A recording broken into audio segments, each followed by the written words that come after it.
మహిళా పక్షపాతి జగన్మోహన్ రెడ్డిని మళ్లీ గెలిపిద్దాం. వైఎస్ఆర్ ఆసరా పంపిణీ కార్యక్రమంలో మంత్రి పెద్దిరెడ్డి రామచంద్రారెడ్డి.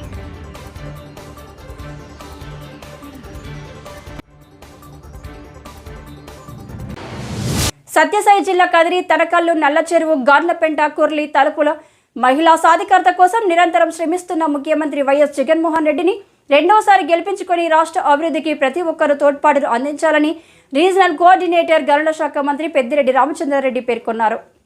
ఆదివారం కదిరి ఎమ్మెల్యే అభ్యర్థి బిఎస్ మక్బూల్, హిందూపురం పార్లమెంటు అభ్యర్థి బోయ శాంతమ్మలతో నియోజకవర్గంలోని 6 మండలాల్లో పర్యటించిన ఆయన లబ్ధిదారులకు వైఎస్ఆర్ ఆసరా చెక్కులు పంపిణీ చేశారు.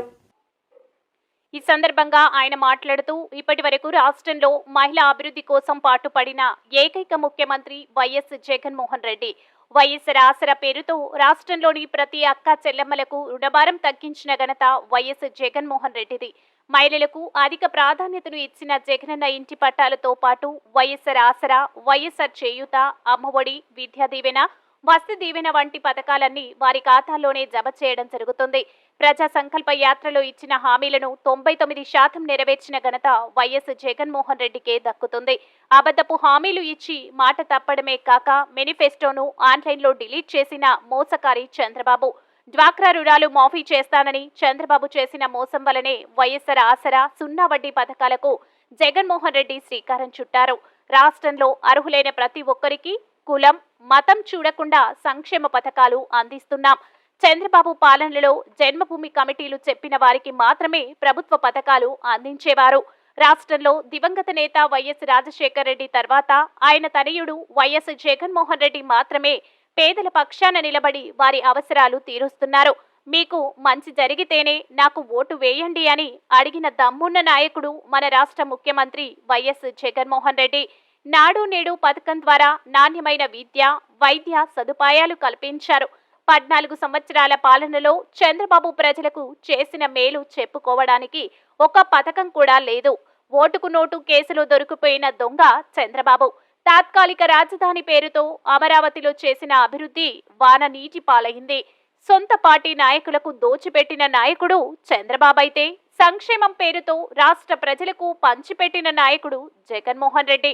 చంద్రబాబు నాయుడు చెప్పేదొకటి, చేసేదొకటి అన్నట్లు నిరుద్యోగ భృతి ఇస్తానన్న ఆయన ఉన్న ఉద్యోగులను తొలగించాడు. దివంగత నేత రాజశేఖర రెడ్డి మైనార్టీలకు 7% రిజర్వేషన్లు కల్పిస్తే చంద్రబాబు సుప్రీంకోర్టుకు వెళ్లి 4% తగ్గించారు. ఈ కార్యక్రమంలో ఉమ్మడి అనంతపురం జిల్లా జెడ్పీ చైర్పర్సన్ బోయ గిరిజమ్మ, రాష్ట్ర సిఈసి సభ్యులు పూల శ్రీనివాసరెడ్డి, రాష్ట్ర మాజీ కార్యదర్శి వజ్ర భాస్కర్ రెడ్డి, మాజీ సమన్వయకర్త ఎస్ఎండి ఇస్మాయిల్, వైఎస్ఆర్సీపీ నాయకులు సౌతత్ అలీఖాన్, ఫరిక్ సాదిక్ బాషా, బత్తుల వెంకటరమణ, బత్తుల హరిప్రసాద్, లింగాల లోకేశ్వరరెడ్డి, మున్సిపల్ వైస్ చైర్మన్లు, కౌన్సిలర్లు, లింగాల లోకేశ్వరరెడ్డి, మున్సిపల్ వైస్ చైర్మన్లు, కౌన్సిలర్లు, ఎంపీపీలు, జెడ్పీటీసీలు, వైస్ ఎంపీపీలు, జెడ్పీటీసీలు, ఎంపీటీసీలు, కోఆప్షన్ సభ్యులు, సర్పంచ్లు, మండల కన్వీనర్స్, జేసీఎస్ మండల ఇన్ఛార్జీలు, వివిధ శాఖల చైర్మన్లు, డైరెక్టర్లు, మాజీ ప్రజా ప్రతినిధులు, వైఎస్ఆర్సీపీ నాయకులు, కార్యకర్తలు, అభిమానులు పాల్గొన్నారు. మీకు మంచి పట్టణం ఏది లేదు, మంచి క్యాపిటల్ లేదు, కాబట్టి మీకు 10 సంవత్సరాలు అక్కడ ఉండేదానికి మీకు మేము అనుమతిస్తా ఉన్నామని చెప్పి విభజన రాష్ట్రం విడిపోయేటప్పుడు విభజన చట్టంలో చెప్తే దానికి ఆయన అక్కడ కోర్టులో కేసులు తగులుకొని రాత్రికి రాత్రే విజయవాడకు వచ్చేసి అరెస్ట్ కాకుండా ఉండాలని చెప్పి వచ్చేసి ఇక్కడ క్యాపిటల్ కోసం పనిచేశాడు. కానీ ఎన్నో దేశాలు తిరిగాడు 5 సంవత్సరాల్లో. పోయినప్పుడల్లా వస్తే ఈనాడులో, ఆంధ్రజ్యోతిలో పెద్ద పెద్ద స్టోరీలు రాస్తారు. ఒక గ్రాఫిక్ బొమ్మలు వేసి ఈ క్యాపిటల్ ఈ విధంగా ఉంటారు. జపాన్ వస్తే జపాన్లో బిల్డింగ్లు తీసుకొని వచ్చి ఇట్లుంటారు క్యాపిటల్ అని, లేదా సింగపూర్ పోతే ఇట్లుంటారు క్యాపిటల్ అని, ఇట్లా ఏ దేశానికి పోతే ఆ దేశంలో క్యాపిటల్ మెట్లు కొండంతలు రాయడం జరిగింది. మరి ఏదైనా జరిగిందంటే ఏది కూడా జరగలేదు. ఆయన కట్టిన తాత్కాలిక రాజధాని కూడా పైన ఎన్ని నీళ్లు పడితే అన్ని నీళ్లు కిందికి వస్తాయి లోపల, మన సెక్రటరియట్ లోపల. అంత లోపము వేస్ట్గా కట్టి మన వాళ్ళందరినీ కూడా మోసం చేశాడు. ఈరోజు మళ్ళా వస్తా ఉన్నాడు. అన్ని హామీలు అమలు చేయకుండా, ఏది కూడా చేయకుండా ఈరోజు మళ్ళా 6 గ్యారెంటీలు అంటారు, సూపర్ 6 అని చెప్పి 6 గ్యారెంటీలకు అయ్యే ఖర్చు 2,50,000 కోట్లు అవుతారు. మన దగ్గర అంత ధనబలం ఉందా? ఉంటే నువ్వు ఎందుకు మాట్లాడినావు? ఈ హామీలన్నీ మనం నెరవేరుస్తా ఉంటే జగన్మోహన్ రెడ్డి గారు దివాలా తీసేస్తామని రాష్ట్రం తీసేసింది, శ్రీలంక మాదిరి అయిపోయింది, శ్రీలంక మాదిరి అయిపోయింది అని చెప్పి ఆయనే అన్నాడు. మరి జగన్మోహన్ రెడ్డి అది మీ కొడుకు ఏం చదివాడు, ఇంగ్లీష్ మీడియంలో కాదా అని అడుగుతాను. ఇంకా పెద్ద నాయకుడు వెంకయ్య నాయుడు ఈ మన రాష్ట్రానికి ఉపరాష్ట్రపతిగా, మన దేశానికి ఉపరాష్ట్రపతిగా మన రాష్ట్రం నుంచి వారు పోయి పనిచేసి అక్కడ ఆయన కూడా అంటాడు మా ఇంగ్లీష్ మీడియం అవసరం లేదు, పిల్లలంతా కూడా తెలుగు మర్చిపోతారు అని. అదే మీ పిల్లలు అయితే ఇంగ్లీష్ మీడియంలో చదవచ్చు, పేద పిల్లలు ఇంగ్లీష్ మీడియంలో చదవకూడదు అని అడుగుతా ఉన్నాను.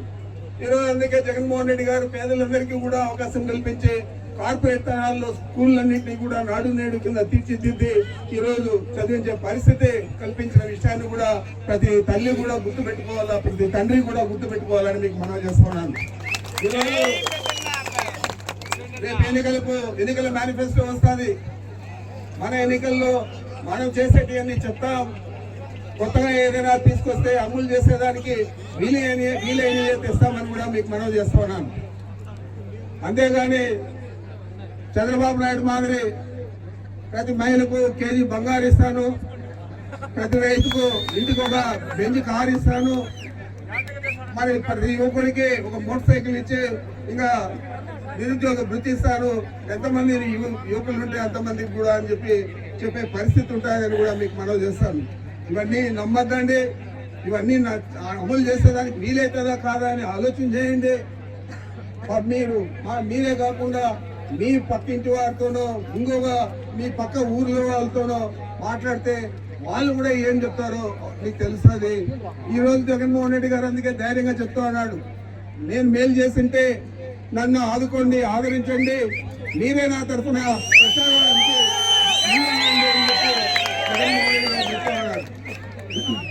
మరి ఆయన మంచి చేశాడు కాబట్టి ధైర్యంగా మనల్ని అడిగే పరిస్థితి ఉంది. మా కార్యకర్తలు కూడా ఈ రోజు, మా నాయకులు కూడా ఈ రోజు ప్రతి ఇంటికి పోయి ఓట్లు అడిగేదానికి ధైర్యంగా అడగచ్చు. అదే పరిస్థితి అక్కడ లేదు. తెలుగుదేశం పార్టీ వారు పోతే ఏం చేశారు మాకు అని అడిగే పరిస్థితి ప్రతి ఇంట్లో కూడా, ప్రతి మహిళ కూడా అడిగే పరిస్థితి ఉంది, ప్రతి రైతు కూడా అడిగే పరిస్థితి ఉంది, ప్రతి యువకుడు కూడా అడిగే పరిస్థితి ఉందని కూడా మీకు మనవి చేస్తున్నాను. అంతేతే దయచేసి మన నాయకుడు జగన్మోహన్ రెడ్డి గారు మన రాష్ట్రానికి ఇంకొకసారి ముఖ్యమంత్రి అయితే ఇంకా ఎన్నో అభివృద్ధి కార్యక్రమాలు కానీ సంక్షేమ పథకాలు కానీ పూర్తి స్థాయిలో అమలు చేస్తాడు. చెప్పిన మాట కాపాడుకునే వ్యక్తి జగన్మోహన్ రెడ్డి గారు. ఏ చెప్తే చేస్తాడు కాబట్టి వారిని మీరు ఆశీర్వదించండి. వారిని ఆశీర్వదించాలంటే ఇక్కడ మగపూలు ఎమ్మెల్యే అయితేనే అక్కడ ఆయన ముఖ్యమంత్రి అవుతాడు. పార్లమెంట్ లో సంఖ్యాబలం జరుగుతారు. కాబట్టి దయచేసి అందరూ తప్పనిసరిగా జగన్మోహన్ రెడ్డి గారిని జీవించండి, వీళ్ళిద్దరిని గెలిపించండి అని చెప్పి మనవి చేస్తూ నాకు అవకాశం ఇచ్చిన అందరికీ నమస్కరిస్తున్నాను.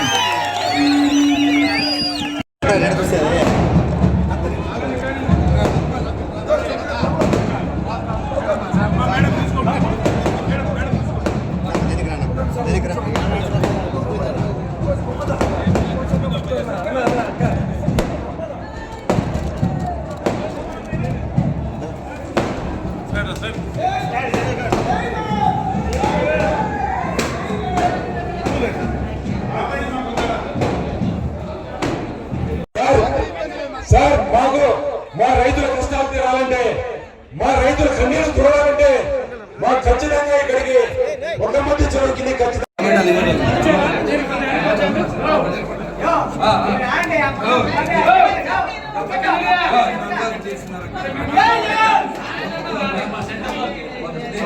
శాంతమ్మక్క గారికి, మక్కులన్న గారికి, కోలా శ్రీనివాస్ రెడ్డి అన్న గారికి, నాగభూషణ అన్న గారికి, వీరాంజనేయులు అన్న గారికి, భత్తల హరిప్రసాద్ అన్న గారికి, ఇస్మాయిల్ అన్న గారికి, జగదీష్ రెడ్డి అన్న గారికి చెప్పినట్లు 175 సీట్లు ఎందుకు రావాలి? మన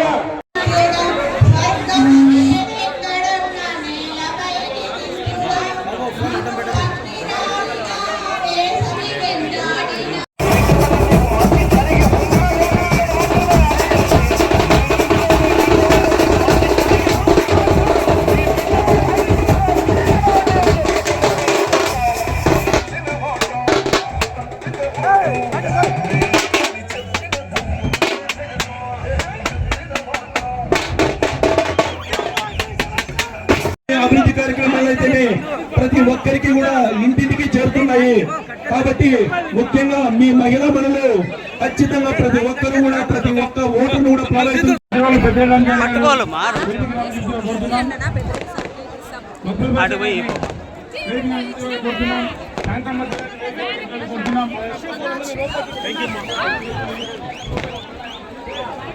ఎంపీ రఫీక్ నాయక్ గారు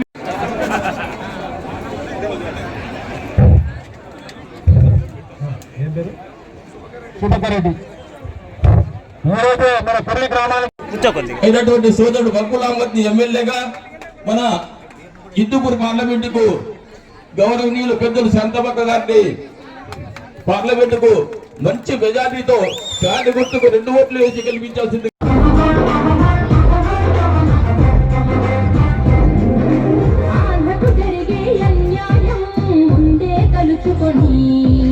సెకండ్లో అయిపోతుంది ప్రోగ్రామ్ అంతా.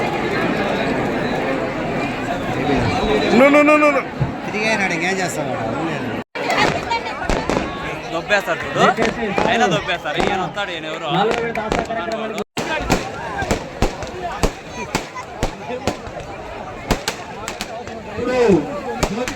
కార్యక్రమం జరుగుతుంది.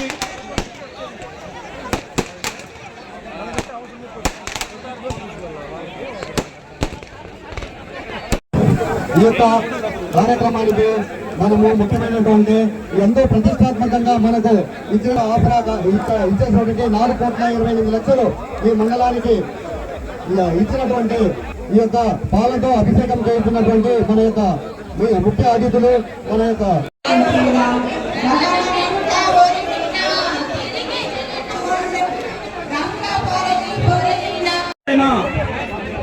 మన రీజనల్ కోఆర్డినేటర్ మనందరికీ స్ఫూర్తి ప్రదాత మన పెద్ద ఆయన పెద్దిరెడ్డి రామచంద్రారెడ్డి గారికి నల్లచెరువు మండల ప్రజలతో సభను విచారించి మన హిందూపూర్ ఎంపీ అభ్యర్థి అయినటువంటి శాంతమ్మ మేడం గారిని మాట్లాడాల్సిందిగా కోరుతున్నాం.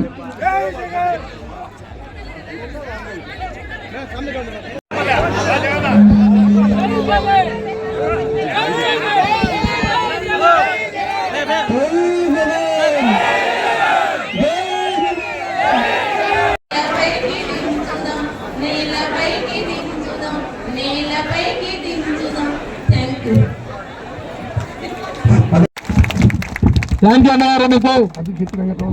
అలాగే గట్టి వెంకటరమణ కూడా ఈ యొక్క స్టేజ్ మీద రావాల్సి.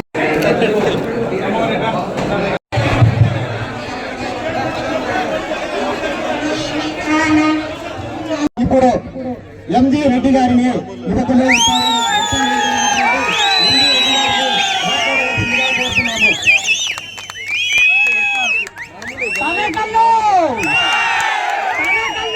చంద్రబాబు నాయుడు గారు చెప్తాడు.